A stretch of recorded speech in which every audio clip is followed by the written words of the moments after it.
안녕하세요. 저는 올해 70을 넘긴 평범한 노인입니다. 평생을 가정과 남편을 위해 헌신하며 살아왔고, 오직 하나뿐인 아들을 키우는 데 모든 정성을 쏟았습니다. 남편과 함께 작은 가게를 운영하며 어렵게 살았지만, 아들만큼은 부족함 없이 키우고 싶었습니다. 다행히 아들은 공부도 곧잘 하였고, 번듯한 회사에 취직해 안정적인 생활을 하게 되었습니다. 아들이 결혼을 하겠다고 했을 때 저는 기뻤습니다. 드디어 제 역할이 끝나고 이제는 며느리와 함께 행복한 시간을 보낼 수 있겠다는 기대가 있었습니다. 며느리는 처음에는 참 싹싹하고 예의 바른 아이였습니다. 명절이면 손수 음식을 차리고 저에게 선물을 사다 주며 살가운 모습을 보였습니다. 그런 며느리를 보며 저는 이 아이가 우리 집안의 복을 가져다 주겠구나 하고 생각했습니다. 하지만 그 행복은 오래가지 않았습니다. 결혼한 지 1년이 지나면서 며느리는 점점 변하기 시작하였습니다. 처음에는 사소한 것들이었습니다. 예전 같으면 저와 함께 차를 마시며 도란도란 이야기를 나누던 며느리가 이제는 바쁘다는 핑계를 대며 피하는 일이 많아졌습니다. 가족 모임에서도 저와 눈을 마주치지 않으려 했고, 나중에는 대놓고 냉랭한 태도를 보이기 시작했습니다. 처음에는 그저 며느리가 힘들고 바빠서 그런 것이라 생각했습니다. 요즘 젊은 사람들은 직장 생활도 바쁘고 가정 생활과 일 사이에서 균형을 잡기가 어렵다고 하니 충분히 이해할 수 있었습니다. 하지만 점점 지나칠 정도로 저를 피하는 듯한 태도를 보이니 마음 한편이 서운하기도 하고 혹시 제가 뭔가 잘못한 것은 아닐까 싶어 조심스러워졌습니다. 어느 날은 제가 아들과 며느리에게 함께 저녁을 먹자고 하였는데 며느리는 피곤하다며 방에 들어가 버렸습니다. 그래도 저는 며느리가 힘들어서 그러겠거니 하고 넘어갔습니다. 하지만 이후로도 며느리는 저와 함께하는 시간을 피하려는 듯한 모습을 보였습니다. 저는 혹시라도 불편할까 싶어 최대한 조용히 지냈고 시어머니로서 며느리의 생활을 존중해 주려고 노력하였습니다. 그러던 어느 날, 저는 며느리에게 아주 사소한 부탁을 한 적이 있습니다. 다름이 아니라 제가 허리가 좋지 않아 무거운 물건을 옮기는 것이 힘들어 며느리에게 함께 옮겨달라고 한 것이었습니다. 그런데 그때 며느리는 한숨을 쉬며 저를 바라보더니 차갑게 말했습니다. 그냥 가만히 좀 계시라고요. 순간 제 귀를 의심하였습니다. 평소에도 저를 피하긴 했지만 이렇게 대놓고 무시하는 말을 들은 것은 처음이었습니다. 그동안 속으로만 사귀었던 서운함이 한꺼번에 밀려오면서 가슴이 철렁 내려앉았습니다. 그날 이후 저는 며느리의 태도를 더욱 유심히 살펴보게 되었습니다. 그리고 점점 이상한 점들이 눈에 들어오기 시작했습니다. 처음에는 그저 피곤해서 저를 멀리하는 것이라 생각했는데 왠지 그것만은 아닌 것 같았습니다. 며느리는 저뿐만 아니라 아들 앞에서도 종종 알 수 없는 핑계를 대며 외출을 하였고 집에서 이상한 전화 통화를 하는 모습도 몇 번 목격하였습니다. 그때까지만 해도 저는 단순한 오해일 거라 생각했습니다. 하지만 얼마 지나지 않아 저는 상상도 못할 진실과 마주하게 되었습니다. 그리고 그날 이후 우리 가족의 운명은 송두리째 뒤바뀌게 되었습니다. 그날 이후 저는 며느리의 행동을 더욱 신경 쓰게 되었습니다. 처음에는 바쁘고 피곤해서 그럴 거라 이해하려 했지만 시간이 지날수록 저를 대하는 태도가 점점 더 냉랭해지고 있다는 것을 느꼈습니다. 단순히 바쁘다고 피하는 것이 아니라 일부러 저와 거리를 두려 한다는 것이 분명해졌습니다. 며느리는 예전과는 달리 저에게 눈을 마주치지도 않았고 간단한 인사조차 형식적으로 하였습니다. 아침에 얼굴을 마주쳐도 안녕하세요, 어머님 하고 웃으며 인사를 건네던 며느리가 이제는 말없이 고개만 끄덕이거나 못 본 척 지나가기도 했습니다. 저는 그저 속으로 서운함을 삼키며 며느리가 적응할 시간이 필요한가 보다 생각하고 기다렸습니다. 하지만 시간이 지나도 나아지기는커녕 오히려 며느리는 점점 저를 없는 사람 취급하였습니다. 밥을 먹을 때도 대화를 나누지 않았고 제가 무언가를 물어보면 마지못해 짧게 대답할 뿐이었습니다. 어떤 날은 제가 아들에게 요즘 며느리가 많이 바쁜가 보구나 힘들어하는 것 같아 보인다라고 조심스럽게 말했더니 아들은 피식 웃으며 엄마 괜찮아요. 요즘 워낙 일이 많아서 그래요. 너무 신경 쓰지 마세요 라고 말하였습니다. 저는 그 말을 듣고 그냥 넘어가기로 했습니다. 아들이 저렇게 말하는데 제가 너무 예민하게 구는 것일지도 모른다는 생각이 들었습니다. 며느리가 힘들다면 제가 더 배려해 주는 것이 맞다고 생각하였고 혹시라도 저로 인해 부담을 느끼는 것은 아닐까 싶어 최대한 조용히 생활하려고 노력하였습니다. 그러던 어느 날이었습니다. 저녁을 먹기 위해 식탁에 앉았는데 며느리는 식탁에 앉자마자 휴대전화를 만지작거리며 한숨을 쉬었습니다. 저는 무슨 일이라도 있나 싶어 무슨 일 있니 많이 피곤해 보여서 걱정된다라고 물었습니다. 그러자 며느리는 휴대전화를 탁 내려놓으며 차갑게 말했습니다. 어머님 그냥 가만히 좀 계시라고요. 그 순간 저는 마치 머리를 망치로 맞은 듯한 기분이 들었습니다. 저는 그동안 며느리를 이해하려고 노력했고 혹시라도 불편할까 싶어 조심하며 살았습니다. 하지만 저의 그 모든 노력은 며느리에게 아무 의미도 없었던 것일까요? 저는 아무 말도 하지 못한 채 그 자리에 얼어붙어 버렸습니다. 며느리는 아무렇지 않다는 듯 다시 휴대전화를 만지작거렸고 아들은 그 상황을 보고도 아무 말 없이 밥만 먹고 있었습니다. 저는 속이 갑갑해졌습니다. 도대체 제가 무엇을 그렇게 잘못했길래 며느리는 저에게 저토록 차갑게 대하는 걸까요? 단순히 제가 귀찮아서일까요? 아니면 제가 모르는 무언가가 있는 걸까요? 그날 이후 저는 며느리의 행동을 더욱 유심히 살펴보기 시작했습니다. 그리고 그동안 보이지 않던 것들이 하나둘씩 눈에 들어오기 시작했습니다. 며느리는 종종 저녁 늦게까지 외출을 했고 때때로 집으로 모르는 사람이 찾아오기도 하였습니다. 그런데 이상한 점은 며느리가 그 손님들과 이야기를 할 때 항상 작은 목소리로 속삭이며 마치 남들이 들으면 안 된다는 듯한 태도를 보였다는 것이었습니다. 또한 며느리는 자주 전화 통화를 하면서도 집 안에서는 절대 통화를 하지 않았습니다. 꼭 베란다로 나가거나 방 안에 들어가 문을 걸어 잠그고 통화를 하곤 하였습니다. 저는 그저 친구들과 하는 개인적인 이야기겠거니 하고 넘기려 했지만 그 태도가 점점 더 수상해 보였습니다. 특히 전화를 받을 때마다 깜짝 놀라는 듯한 표정을 짓고는 저를 힐끗 바라보는 것이 신경 쓰이기 시작했습니다. 그뿐만이 아니었습니다. 얼마 전에는 며느리가 급히 어디론가 전화를 걸며 그건 걱정하지 마세요. 아직은 괜찮아요. 라고 말하는 것을 우연히 듣게 되었습니다. 순간 저는 가슴이 철렁 내려앉았습니다.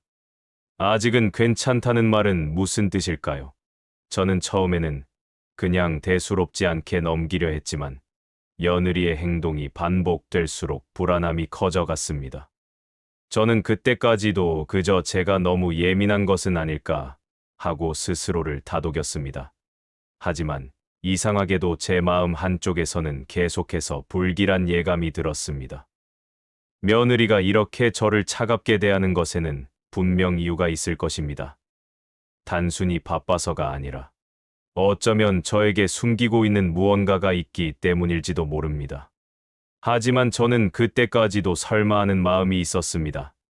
며느리가 설령 저를 싫어한다고 해도 우리 가족을 속이거나 나쁜 일을 꾸밀 리는 없다고 믿었습니다. 그런데 그 믿음은 곧 산산이 깨지고 말았습니다. 저는 얼마 지나지 않아 며느리가 숨기고 있던 충격적인 진실과 마주하게 되었습니다. 그리고 그날 이후 우리 가족의 운명은 완전히 뒤바뀌고 말았습니다. 그날 이후 저는 며느리의 행동을 더욱 유심히 지켜보기 시작했습니다. 단순히 바쁘고 피곤해서 그런 것이 아니라 저를 의도적으로 피하고 있다는 확신이 들었기 때문입니다. 며느리는 제게 거리를 둘 뿐만 아니라 집 안에서도 어딘가 조심스럽고 긴장한 듯한 모습을 보였습니다. 저는 아무 말도 하지 않았지만 제 눈에는 분명히 이상한 점들이 보이기 시작했습니다. 먼저 며느리는 항상 전화를 받을 때 집안이 아니라 베란다나 강 안에 들어가서 문을 걸어 잠그고 통화를 하였습니다. 저는 단순히 사생활을 지키고 싶은 것이라 생각하고 신경 쓰지 않으려 했지만 어느 날 밤 이상한 광경을 목격하게 되었습니다. 그날도 며느리는 부엌에서 저녁을 준비하다가 전화가 오자 허겁지겁 휴대전화를 들고 방 안으로 들어갔습니다. 그런데 방으로 들어간 지 얼마 지나지 않아 저는 며느리가 다급한 목소리로 누군가와 이야기하는 소리를 듣게 되었습니다. 저는 본능적으로 귀를 기울이게 되었습니다. 지금은 아니에요. 아직은 들킬 가능성이 높아요. 그 말을 듣는 순간 저는 심장이 철렁 내려앉았습니다. 들킬 가능성이 높다는 말은 도대체 무슨 뜻일까요? 누구에게 무엇을 들킨다는 것인지 저는 알 수 없었습니다. 하지만 분명한 것은 며느리가 집 안에서 감추고 있는 무언가가 있다는 것이었습니다. 며느리는 전화를 끊고도 한동안 방 안에서 나오지 않았습니다. 저는 애써 태연한 척하며 방에서 나올 때까지 기다렸습니다. 몇 분 뒤, 며느리가 아무렇지 않은 얼굴로 방에서 나오더니 다시 저녁 준비를 하였습니다. 마치 아무 일도 없었다는 듯이 평온한 표정이었습니다. 하지만 저는 그제야 깨달았습니다. 며느리가 평소에 보였던 태연한 모습들 역시 어쩌면 가면일지도 모른다는 사실을 말입니다. 그날 이후 저는 며느리를 더욱 주의 깊게 살폈습니다. 그러다 보니 이전에는 보이지 않던 점들이 하나둘씩 눈에 들어오기 시작했습니다. 며느리는 자주 집 밖에서 누군가를 만났습니다. 저는 그녀가 친구를 만나러 가는 것이라 생각했지만 이상한 점이 있었습니다. 친구를 만나러 나가는 사람이라면 밝고 가벼운 표정으로 나설 텐데 며느리는 항상 어딘가 초조해 보였고 나갈 때마다 뒤를 한 번씩 돌아보는 습관이 있었습니다. 또한 집에 모르는 사람이 찾아오는 일도 잦아졌습니다. 어떤 날은 낮에 벨이 울려 문을 열었더니 정장을 입은 남자가 서 있었습니다. 저는 누구냐고 물었지만 그 남자는 며느님께 드릴 것이 있어서 왔다라고 말하고는 안으로 들어가려 하였습니다. 저는 순간적으로 낯선 사람을 들이면 안 되겠다는 생각이 들어 며느리에게 전화를 걸었습니다. 누군가 집 앞에 와 있는데 아는 사람이니. 그러자 며느리는 당황한 목소리로 대답하였습니다. 어머님 그냥 돌려보내세요. 중요한 사람 아니에요. 중요한 사람이 아니라면서 왜 그렇게 다급한 목소리였을까요? 저는 문 앞에 서 있던 남자에게 죄송하다며 돌려보냈습니다. 그런데 이상한 것은 며느리가 집으로 돌아온 후였습니다. 그녀는 제가 그 남자를 돌려보냈다는 말을 듣자 얼굴이 하얗게 질리더니 아무 말 없이 방으로 들어가 버렸습니다. 그때부터 저는 며느리에 대한 의심을 지울 수 없었습니다. 그녀는 분명 무언가를 감추고 있었습니다. 하지만 무엇을 감추고 있는지 알지 못했습니다. 그런데 어느 날 저는 뜻밖의 단서를 발견하게 되었습니다. 그날 아침 저는 거실을 정리하다가 소파 밑에 작은 봉투 하나가 떨어져 있는 것을 보았습니다. 무심코 봉투를 집어들었는데 이상하게도 주소가 낯설었습니다. 보내는 사람의 이름도 처음 보는 것이었습니다. 순간적으로 불길한 예감이 들어 봉투를 열어보았습니다. 그 안에는 서류 몇 장과 함께 사진이 들어 있었습니다. 그리고 그 사진을 본 순간 저는 경악하지 않을 수 없었습니다. 사진 속에는 며느리가 어떤 남자와 함께 있는 모습이 찍혀 있었습니다. 그 남자는 제가 한 번도 본 적 없는 사람이었습니다. 그런데 두 사람은 마치 오랜 연인처럼 다정하게 팔짱을 끼고 있었고 심지어 어떤 사진에서는 두 사람이 손을 맞잡고 있는 모습도 있었습니다. 저는 손이 떨려 사진을 제대로 볼 수 없었습니다. 도대체 이게 무슨 일일까요? 저는 아들에게 이 사실을 말해야 하나 고민했습니다. 하지만 아들은 며느리를 워낙 믿고 있었기에 제가 괜한 오해를 한다고 생각할 수도 있었습니다. 그날 이후 저는 더 이상 참을 수 없었습니다. 며느리가 숨기고 있는 것이 무엇인지 반드시 알아내야겠다고 결심하였습니다. 그녀가 저를 피하고 의도적으로 거리를 두려 했던 이유가 무엇인지 저는 직접 확인해야 했습니다. 그리고 저는 몇 날 며칠을 고민한 끝에 결단을 내렸습니다. 며느리가 외출하는 날, 그녀를 몰래 따라가 보기로 한 것입니다. 그날이 오기까지 저는 애써 태연한 척하며 아무 일도 없는 것처럼 행동하였습니다. 며느리가 저를 경계하지 않도록 하기 위해서였습니다. 그리고 마침내 그날이 왔습니다. 저는 며느리가 외출하는 것을 확인하고 그녀를 조용히 따라 나섰습니다. 며느리는 한참을 걸어가더니 어느 카페에 들어갔습니다. 그리고 그곳에서 제가 사진 속에서 보았던 바로 그 남자를 만났습니다. 저는 카페 창문 너머로 두 사람을 지켜보았습니다. 그리고 그 순간 저는 믿을 수 없는 광경을 목격하게 되었습니다. 며느리가 남자의 손을 꼭 잡고 있었던 것입니다. 두 사람은 다정하게 이야기를 나누었고, 심지어 며느리는 웃으며 남자의 어깨에 기대기까지 하였습니다. 그 순간 저는 심장이 철렁 내려앉았습니다. 도대체 이게 무슨 일일까요? 며느리는 아들과 결혼한 지 불과 몇 년 되지 않았습니다. 그런데 저렇게 다른 남자와 다정한 모습을 보이다니 저는 도무지 이해할 수 없었습니다. 하지만 한 가지 분명한 것은 며느리가 무언가를 숨기고 있다는 것이었습니다.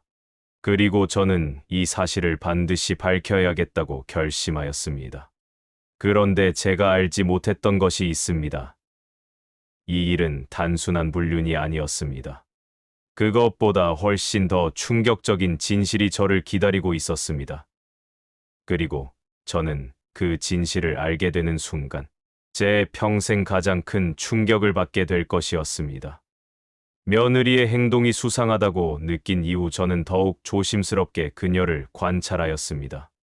이미 마음속에서는 그녀를 믿고 싶은 마음과 의심하는 마음이 충돌하고 있었습니다. 하지만 그날 카페에서 본 장면은 더 이상 제 의심이 헛된 것이 아님을 확신하게 만들었습니다. 며느리는 제가 아는 모습과는 완전히 다른 사람이었습니다.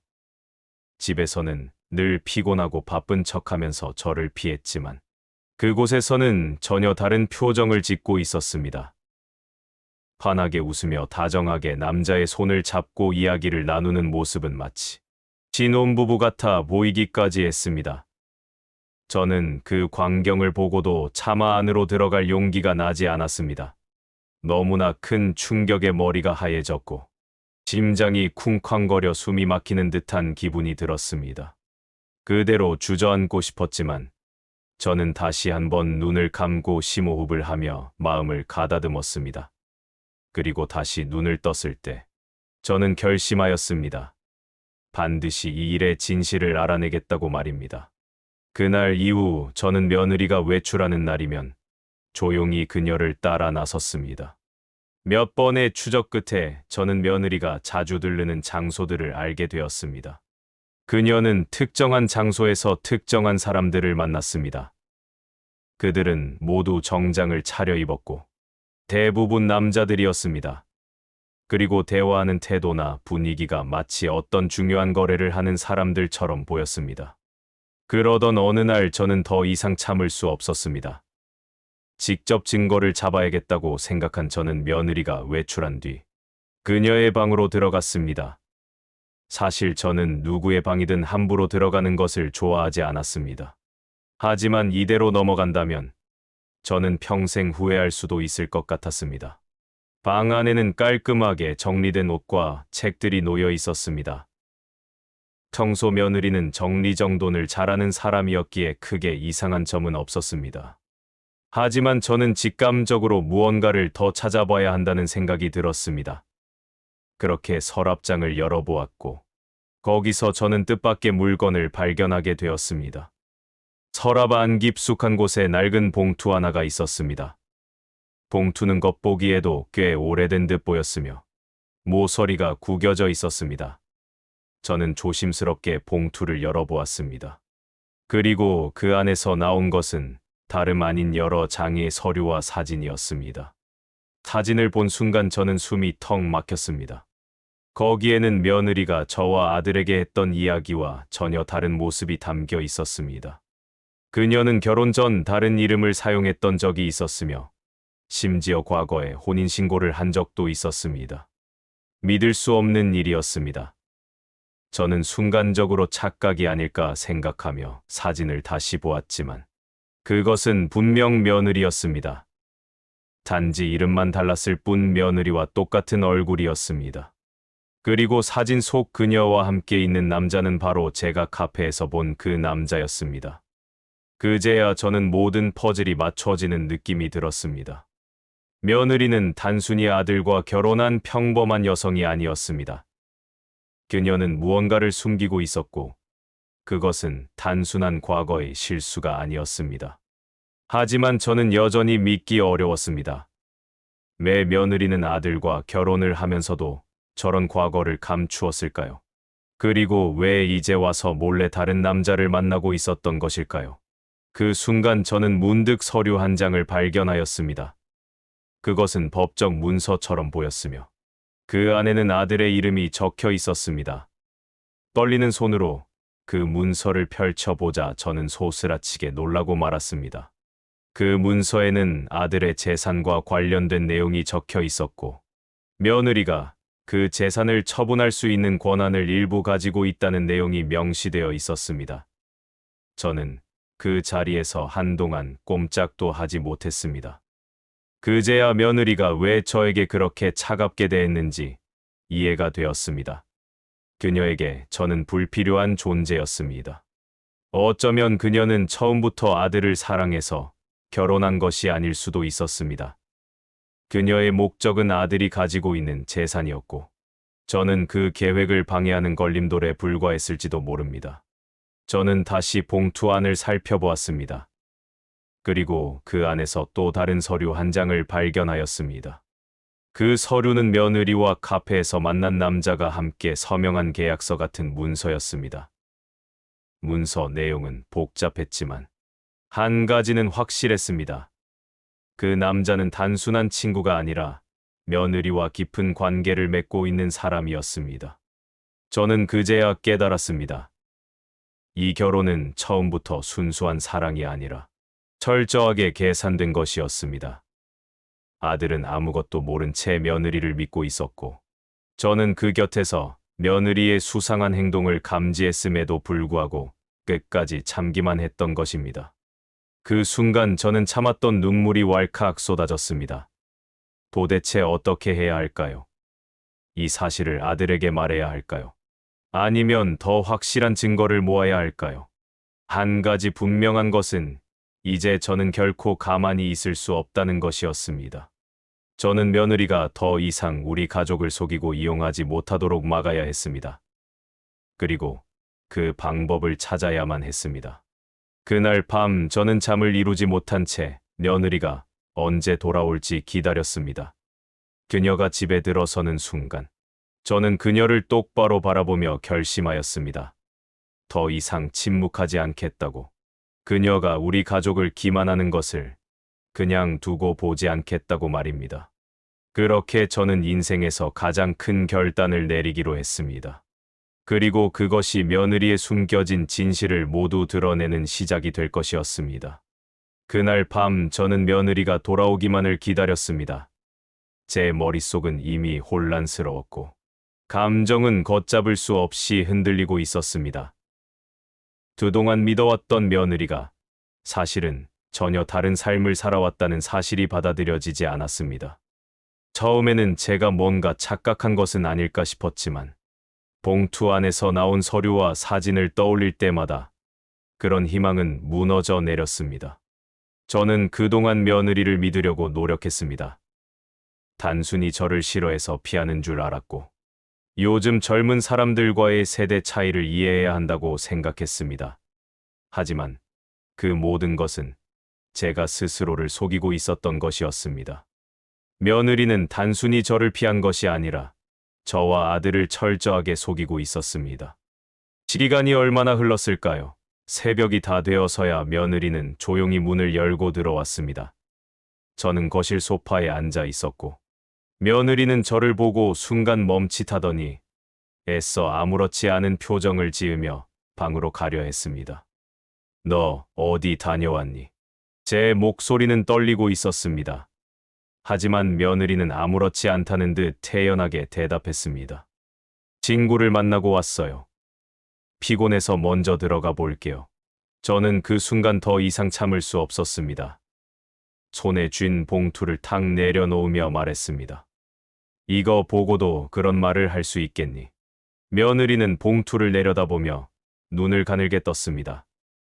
그리고 조심스럽게 봉투를 집어들고 안에 있는 서류를 하나씩 꺼내 보았습니다. 처음에는 태연한 척하더니 사진을 본 순간 표정이 확연히 달라졌습니다. 이걸 어디서? 며느리의 목소리가 떨렸습니다. 저는 그녀를 똑바로 바라보며 물었습니다. 이 사진 속 남자는 누구니? 그리고 너는 왜 다른 이름을 가지고 있었니? 며느리는 한동안 아무 말도 하지 못했습니다. 그녀의 손끝이 떨리고 있었습니다. 저는 다시 한번 조용히 물었습니다. 너 처음부터 우리 아들과 결혼할 생각이 아니었니? 그 순간 며느리는 얼굴을 굳히더니 억지 웃음을 지으며 말했습니다. 어머님, 그게 무슨 말씀이세요? 저는 그냥. 하지만 저는 그녀의 말을 끊었습니다.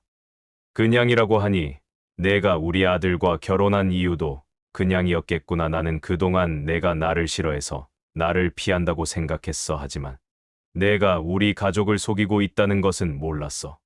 며느리는 순간 말문이 막힌 듯 했습니다. 그러더니 봉투를 손에 쥔 채로 자리에서 벌떡 일어났습니다. 어머님, 이거 어디서 보셨는지 모르겠지만 오해세요. 저는 그런 사람이 아니에요. 그 말에 저는 쓴웃음을 지었습니다. 오해라면 내가 설명을 해봐라. 이 사진 속 남자와 다정하게 손을 잡고 있던 이유는 무엇이고 내가 그동안 감춰왔던 과거는 무엇이니? 며느리는 손을 꼭 쥔 채로 아무 말도 하지 못했습니다. 그리고 순간적으로 그녀의 표정이 변하는 것을 저는 놓치지 않았습니다. 어머님, 그만하세요. 이건 저의 사생활이에요. 그리고 저도 어머님께 하나 물어보고 싶어요. 저는 순간 당황했습니다. 무슨 말이니? 그러자 며느리는 저를 똑바로 바라보며 말했습니다. 이걸 본 게 아버님이나 남편이 아니라서 다행이에요. 어머님은 이걸 보셨다고 해서 무슨 일을 할 수 있으실 것 같으세요? 저는 그 말을 듣고 전율이 느껴졌습니다. 지금까지 내가 알고 있던 며느리가 맞나 싶을 정도로 그녀는 태연하고 차가웠습니다. 처음에는 당황한 듯한 모습이었지만 이제는 오히려 저를 내려다보는 듯한 표정이었습니다. 그 순간 저는 깨달았습니다. 이 아이는 처음부터 철저하게 계획적으로 움직이고 있었습니다.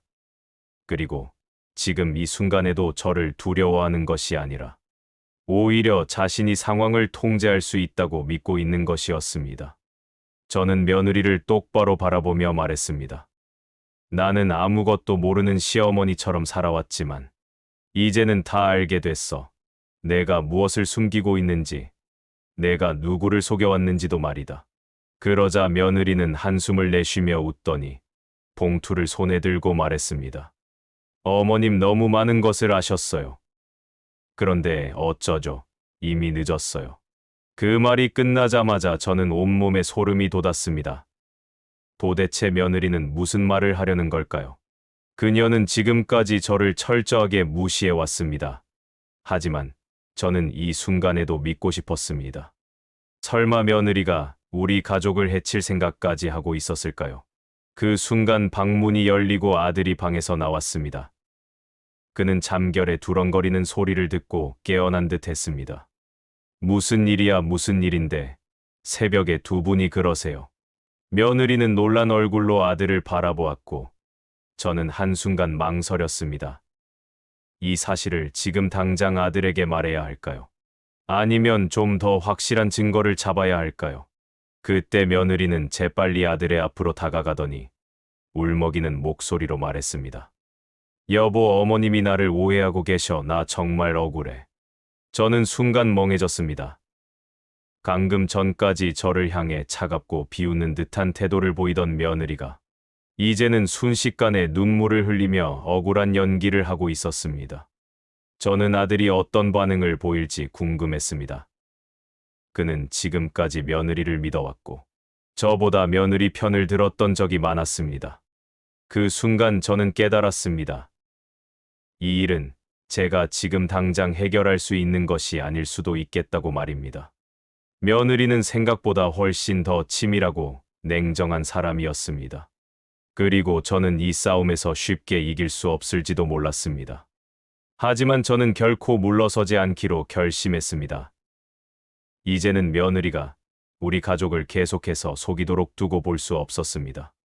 그리고 저는 며느리의 진짜 정체를 밝혀내기 위해 더 철저하게 준비해야 한다고 마음먹었습니다. 그날 새벽 저는 침대에 누워서도 잠을 이룰 수 없었습니다. 그리고 마음속으로 다짐했습니다. 이제는 더 이상 조용히 참지 않겠다고 반드시 며느리의 숨겨진 진실을 밝히고 우리 가족을 지켜내겠다고 말입니다. 아들이 잠에서 깨어나 거실로 나왔을 때 저는 한순간 머릿속이 복잡해졌습니다. 지금 이 자리에서 모든 진실을 털어놓아야 할까요? 아니면 좀 더 확실한 증거를 확보한 후에 말해야 할까요? 저는 깊은 고민에 빠졌습니다. 하지만 며느리는 저보다 한 발 더 빨랐습니다. 그녀는 아들이 나오자마자 서럽게 울먹이며 매달렸습니다. 여보, 어머님이 나한테 오해를 하고 계셔요. 나는 정말 그런 사람이 아닌데. 어머님이 나를 싫어하시니까 이상한 걸 다 믿으시는 것 같아. 그녀의 얼굴에는 방금 전 저에게 보였던 차가운 표정은 온데간데 없었습니다. 그녀는 이제 막 상처받은 사람처럼 보였고 눈가에는 눈물이 맺혀 있었습니다. 저는 잠시 말을 잃었습니다. 도대체 어떻게 저렇게 순식간에 태도를 바꿀 수 있는 것인지 이해할 수 없었습니다. 아들은 갑자기 벌어진 상황에 어리둥절한 표정을 지었습니다. 엄마, 무슨 일이에요? 왜 며느리가 울고 있어요? 저는 입을 떼려 했지만 며느리가 먼저 말을 이어갔습니다. 어머님이 제 과거를 오해하시고 있어요.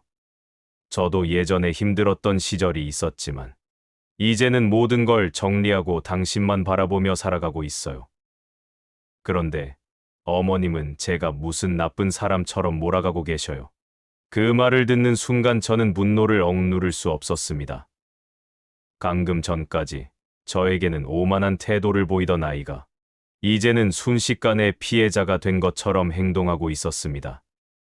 저는 며느리를 노려보았습니다. 그렇다면 이건 뭐냐? 이 사진과 서류는 또 어떻게 설명할 거냐? 저는 손에 들고 있던 봉투를 다시 한번 내밀었습니다. 하지만 아들은 며느리의 반응을 보고는 저를 의심스러운 눈빛으로 바라보았습니다. 엄마, 대체 무슨 일이에요? 사진은 또 뭔데요? 저는 떨리는 손으로 봉투 안에 사진을 꺼내 아들에게 건넸습니다. 그리고 그가 사진을 보는 동안 저는 조용히 입을 열었습니다. 너도 이제는 알아야 한다. 내 아내가 누구였는지. 아들은 조심스럽게 사진을 들여다보았고 그 순간 그의 얼굴이 점점 창백해지는 것을 볼 수 있었습니다. 그는 사진을 넘겨보며 손을 떨었습니다. 이게 뭐야? 이게 대체 어떻게 된 거야? 그 순간 며느리는 다시 아들의 팔을 붙잡으며 애원하듯 말했습니다. 여보, 나는 설명할 수 있어. 제발 내 말을 먼저 들어줘요. 저는 한숨을 내쉬며 말했습니다. 설명할 것이 뭐가 있니? 너는 이미 다 들통이 났어. 처음부터 우리 아들과 결혼할 마음이 없었지. 그렇지 않았니? 너는 오직 돈만 보고 우리 가족을 이용하려 했던 거야. 아들은 저와 며느리를 번갈아 바라보며 혼란스러운 표정을 지었습니다. 잠깐만요, 엄마, 이게 다 무슨 소리예요? 내 아내가 누구라는 거예요? 저는 다시 한번 한숨을 쉬고 침착하게 설명하기 시작했습니다. 이 사진 속 남자를 기억하니 내가 회사에서 열심히 일하는 동안 내 아내는 다른 남자와 만나고 있었어. 그리고 이 남자와 함께 모종의 계획을 세우고 있었지. 너의 재산도 그 계획 중 하나였고, 아들은 더 이상 견디지 못하겠다는 듯이 손으로 얼굴을 감쌌습니다. 그러고는 며느리를 바라보며 차갑게 물었습니다. 이게 사실이야. 그 순간 며느리의 표정이 흔들렸습니다. 하지만 그녀는 끝까지 태연한 척하며 말했습니다. 여보, 제발 나를 믿어. 내가 왜 당신을 속이겠어. 이 사진은 단순한 오해야. 저 사람은 그냥 아는 사람이야. 어머님이 나를 싫어하셔서 일부러 이런 걸 만들어서 우리 사이를 갈라놓으려는 거야. 그 말에 저는 순간 기가 막혔습니다. 이제는 저를 나쁜 사람으로 만들려는 것이었습니다. 저는 더 이상 참을 수 없었습니다. 그렇다면 이 문서에 대해 설명해 보렴. 내가 우리 아들의 재산 일부를 처분할 수 있는 권한을 가지고 있다는 사실은 어떻게 된 거니? 단순한 아는 사람이랑 함께 계약서까지 작성하니. 그 말을 들은 순간 며느리는 얼굴이 굳어졌습니다. 이제는 변명할 방법이 없어진 것이었습니다. 그녀는 입술을 깨물며 아무 말도 하지 못했습니다. 아들은 손에 쥐고 있던 사진과 서류를 내려놓으며 깊은 한숨을 내쉬었습니다. 그리고는 천천히 며느리를 바라보았습니다. 솔직하게 말해, 너 나랑 결혼한 이유가 뭐야? 며느리는 여전히 대답하지 않았습니다. 그녀는 무언가 말을 하려 했지만 결국 아무 말도 하지 못하고 고개를 숙였습니다. 그 순간 아들의 얼굴이 완전히 굳어졌습니다. 그는 조용히 일어나더니 한참 동안 거실을 서성였습니다. 그리고는 며느리를 향해 말했습니다. 짐 싸. 며느리는 그 말을 듣고는 순간적으로 당황한 표정을 지었습니다. 여보, 나 지금 쫓겨나는 거야. 아들은 단호하게 말했습니다. 이제야 알겠어. 너는 나를 사랑해서 결혼한 게 아니었어. 단순히 이용하기 위해서였지. 나는 이제 더 이상 속지 않을 거야. 그 말에 며느리는 눈물을 흘리며 애원했지만 아들은 결코 마음을 돌리지 않았습니다. 저는 그 모습을 조용히 바라보며 눈을 감았습니다. 이제야 모든 진실이 밝혀졌습니다. 그리고 아들은 며느리가 아닌 저를 믿어주었습니다. 긴 시간 동안 참아왔던 서러움이 한순간에 무너져 내렸습니다. 하지만 저는 한 가지 다짐했습니다. 이제부터는 절대 내 가족을 지키기 위해 침묵하지 않겠다고 말입니다. 아들이 며느리를 향해 단호하게 짐을 싸라고 말한 순간 며느리는 그대로 얼어붙었습니다. 지금까지 제 앞에서는 자신이 주도권을 쥐고 있다는 듯이 행동하던 아이가 아들에게만큼은 다급한 모습으로 변했습니다. 여보, 내가 다 설명할게요. 잠깐만 내 말 좀 들어봐요. 그녀는 손을 뻗어 아들의 팔을 붙잡았지만 아들은 단호하게 그녀의 손을 뿌리쳤습니다. 그의 얼굴은 차갑게 굳어 있었습니다. 그동안 사랑하는 아내라고 생각했던 사람이 자신을 철저하게 속이고 있었다는 사실을 깨닫자 깊은 배신감이 느껴지는 듯했습니다. 너는 지금까지 나를 사랑한 적이 있었어. 단 한순간이라도. 아들은 묻고 있었지만 이미 답을 알고 있다는 듯한 표정이었습니다. 그러나 며느리는 끝까지 자신의 실수를 인정하지 않으려는 듯 연극을 계속했습니다. 여보, 나는 당신을 사랑했어요. 정말이야. 하지만 어머님이 나를 미워하시니까 이런 일이 벌어진 거잖아. 저는 그 말을 듣는 순간 기가 막혔습니다. 이제 와서 모든 책임을 저에게 떠넘기려는 것이었습니다. 그녀는 끝까지 자신이 피해자인 척 연기하고 있었습니다. 저는 더 이상 참을 수 없어 단호한 목소리로 말했습니다. 내가 처음부터 우리 집안에 들어온 이유가 뭐였니? 나는 이제 다 알아. 너는 우리 아들을 사랑해서 결혼한 게 아니었어. 처음부터 우리 가족의 돈을 보고 접근한 거지. 그 순간 며느리의 표정이 순식간에 변했습니다. 지금까지는 애원하던 모습이었다면 이제는 더 이상 숨길 수 없다는 듯 눈빛이 차갑게 바뀌었습니다. 그녀는 한숨을 내쉬며 조용히 입을 열었습니다. 그래요, 어머님 맞아요. 처음부터 당신 아들한테 진심이었던 건 아니에요. 하지만 어쩔 수 없었어요. 나도 살아야 하니까요. 나는 그저 내 방식대로 최선을 다해서 살고 있었던 거예요. 저는 순간 말문이 막혔습니다. 그녀는 전혀 죄책감이 없어 보였습니다. 오히려 자신이 억울하다는 듯한 태도를 보이고 있었습니다. 그러자 아들은 조용히 고개를 저으며 말했습니다. 내가 지금 무슨 말을 하고 있는지 스스로 알고는 있니? 며느리는 끝까지 자신을 합리화하려 했습니다. 내가 이렇게까지 할 수밖에 없었던 이유를 당신이 알기나 해요. 당신은 태어날 때부터 부족한 것 없이 살았잖아요. 하지만 나는 아니었어요. 나는 나한테 주어진 기회를 놓치고 싶지 않았어요. 그 말을 듣자마자 아들은 더 이상 며느리와 대화를 이어갈 수 없다는 듯 고개를 저었습니다. 그는 깊은 한숨을 내쉬며 조용히 말했습니다. 그럼 내가 원하는 대로 살아. 이제부터는 내 인생에서 사라져 줘. 그 말이 떨어지자마자 며느리는 충격을 받은 듯 멍하니 아들을 바라보았습니다. 그녀는 이제야 상황이 심각하다는 걸 깨달았는지 다시 한번 매달렸습니다. 여보, 나한테 한 번만 기회를 줘. 나는 당신 없이는 살 수 없어. 하지만 아들은 단호했습니다. 넌 이미 내 곁에 있을 자격을 잃었어. 그 순간 며느리는 마지막까지 자신의 계획을 유지하려는 듯 또 다른 말을 꺼냈습니다. 좋아요. 그럼 나도 가만히 있지는 않을 거예요. 당신이 나를 이렇게 버린다면 나도 당신을 가만히 두지 않을 거야. 그녀는 마치 협박이라도 하려는 듯한 태도를 보였습니다. 하지만 저는 더 이상 두려워하지 않았습니다. 저는 조용히 웃으며 말했습니다. 내가 우리 집에서 한 짓을 다 알고 있는 이상 나는 가만히 있지 않을 거야. 내가 어디서 무엇을 하든 나는 내가 다시는 우리 가족을 이용할 수 없도록 만들 거야. 며느리는 순간 저를 노려보았습니다. 그러나 그녀는 이미 패배를 인정할 수밖에 없는 상황이었습니다. 그날 밤 며느리는 결국 짐을 싸서 집을 떠났습니다. 그녀는 마지막까지 아들의 마음을 돌리려 했지만 아들은 단 한 번도 뒤돌아보지 않았습니다. 그렇게 며느리는 우리 가족의 삶에서 완전히 사라졌습니다. 하지만 저는 여전히 마음 한편이 씁쓸했습니다. 왜냐하면 저는 그동안 며느리를 믿으려 했고 그녀가 우리 가족의 일원이라고 생각하며 받아들였기 때문이었습니다. 결국 그녀는 처음부터 우리를 진심으로 생각한 적이 없었고 자신의 이익을 위해 우리를 이용했을 뿐이었습니다. 그러나 저는 한 가지 확신할 수 있었습니다. 이제 더 이상 저는 침묵하는 사람이 아니었습니다. 저는 제 가족을 지키기 위해 싸웠고 결국 진실을 발견했습니다.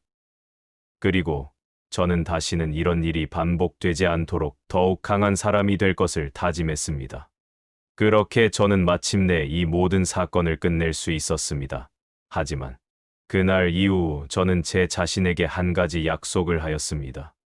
이제부터는 절대 당하고만 있지 않겠다고, 내 가족을 지키기 위해서라면 무엇이든 할 것이라고 말입니다. 며느리가 짐을 싸서 떠난 날 저는 거실에 앉아 한동안 아무 말도 하지 못했습니다. 마치 한바탕 태풍이 휩쓸고 지나간 듯한 기분이었습니다.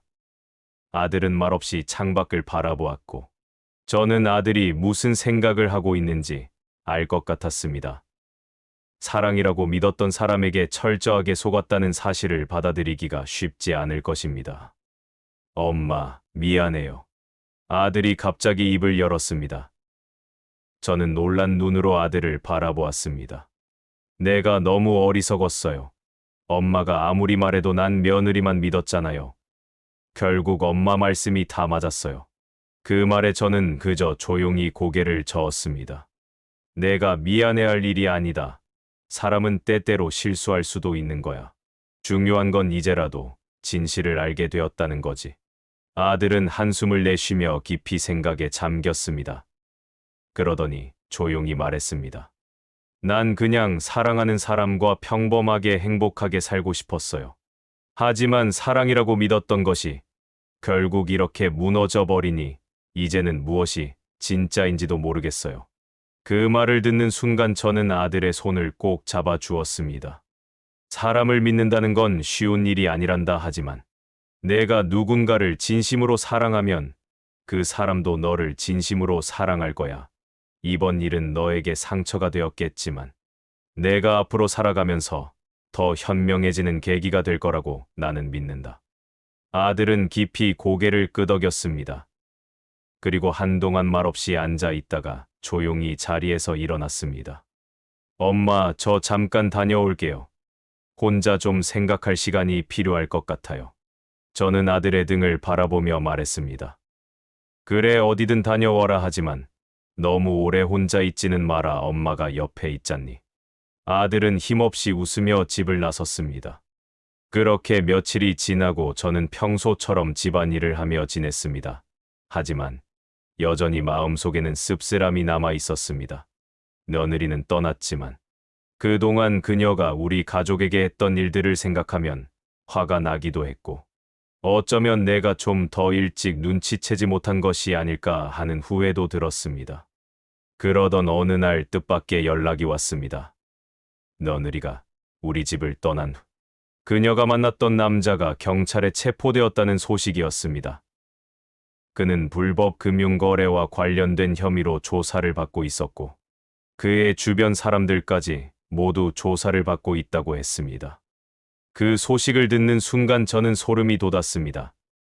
그 남자가 며느리와 어떤 관계였는지는 알 수 없었지만, 그녀가 단순히 아들의 돈만을 노렸던 것이 아니라 더 큰 계획을 가지고 있었을 수도 있다는 생각이 들었습니다. 저는 즉시 아들에게 이 사실을 알렸습니다. 아들은 한동안 아무 말도 하지 않았지만 곧 고개를 끄덕이며 말했습니다. 엄마, 우린 운이 좋았던 거예요. 만약 엄마가 진실을 밝혀내지 못했더라면 나도 모르는 사이에 더 큰 문제에 휘말렸을지도 몰라요. 저는 아들의 손을 꼭 잡아 주었습니다. 내가 이제라도 깨닫고 더 큰 화를 피할 수 있었던 것이 다행이라고 생각하자. 우리는 이제 다시 새롭게 시작하면 된다. 아들은 깊이 한숨을 쉬더니 조용히 말했습니다. 엄마, 정말 고마워요. 엄마가 아니었다면 난 아직도 그 여자한테 속고 있었을 거예요. 그 말을 듣는 순간 저는 문득 눈물이 맺혔습니다. 지난 몇 달 동안 저는 너무나 많은 감정을 겪었습니다. 분노, 실망, 배신감, 그리고 아들을 지켜야 한다는 강한 책임감까지. 하지만 이제 모든 것이 끝났습니다.